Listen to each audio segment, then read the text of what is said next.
Hi, everybody, and welcome back. You're getting a live look at conditions on the road on I-83 North from WJZ's Mobile Weather Lab. You can see it looks wet and slick out there, so if you just so happen to be driving, make sure to go slow and take your time. Now, it is a first alert weather day as we track snow coming down across our area with blizzard conditions possible over the eastern shore. Our first alert weather team is here with you. Greg Padgett is standing by, but we begin with Cutter Martin to continue our coverage. Cutter.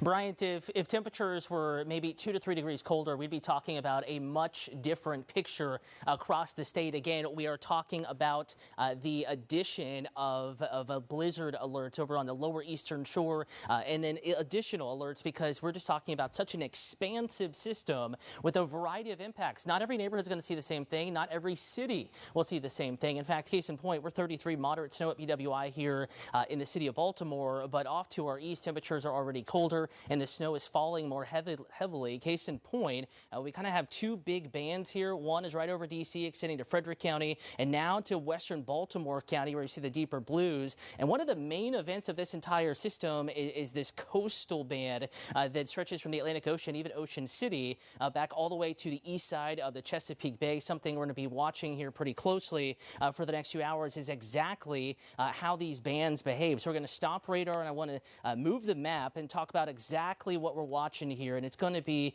Carroll County on into Howard County and into Montgomery County. If for whatever reason you spent the weekend in Baltimore, you live on the west side, you're driving towards Woodstock, you're driving west to the west side of the metro, you're going to drive into heavier snow. And it's starting to look like we could see heavier snow kind of connect between these two bands, roughly from Baltimore extending back into Kent County. And a reminder, even worse conditions down the eastern shore, already a few inches of snow on the ground for Caroline County and point south towards Talbot and Dorchester counties. Here's the forecast, how a computer model, and they've struggled the past few days, sees the evening playing out, and you can see everyone is seeing some heavy snow here, moderate to heavy snow in the deep blues. Watch two things. We still have that primary band west side of D.C. We could really rack up some snowfall totals here north of 7 inches in this isolated band wherever it sits. This is at midnight. Still moderate snow hours from now. We're talking nearly 6 hours from now in Baltimore at that point, and still pouring snow over on the eastern shore.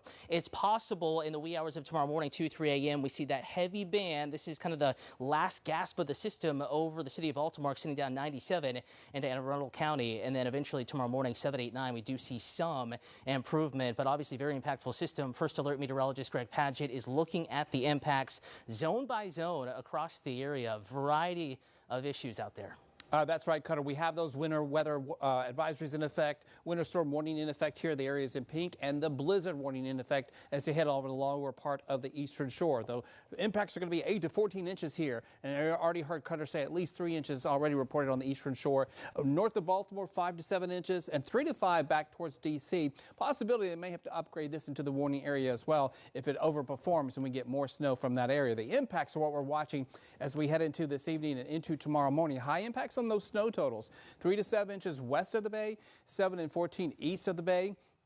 Ice forming on bridges, overpasses, those exposed areas that get cooler air wrap around them. So main roads right now all right, but it's still a moderate impact. Wind impacts very high, 35 to 40 miles per hour. And just watch out for those sidewalks. And if you're shoveling, this is a heavy wet snow. It's very dangerous out there. I'm going to return back over to Cutter. He's going to walk you through it now for the next several hours. Cutter?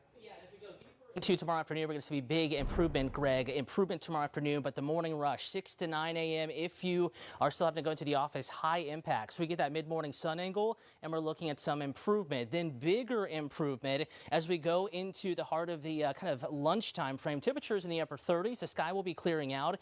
And temperatures tomorrow afternoon, this is why this system is so different than the last one. We're back in the upper 30s and lower 40s. There will be some melting in the first alert forecast. We just have to get through tonight. We have to get through the mess that is early tomorrow morning.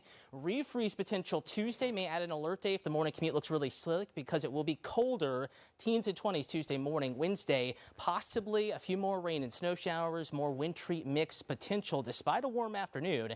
Thursday night into Friday morning. Bryant. All right, Cutter and Greg, thank you. Let's hope we can get through what's to come. I'm sure we will. Up next.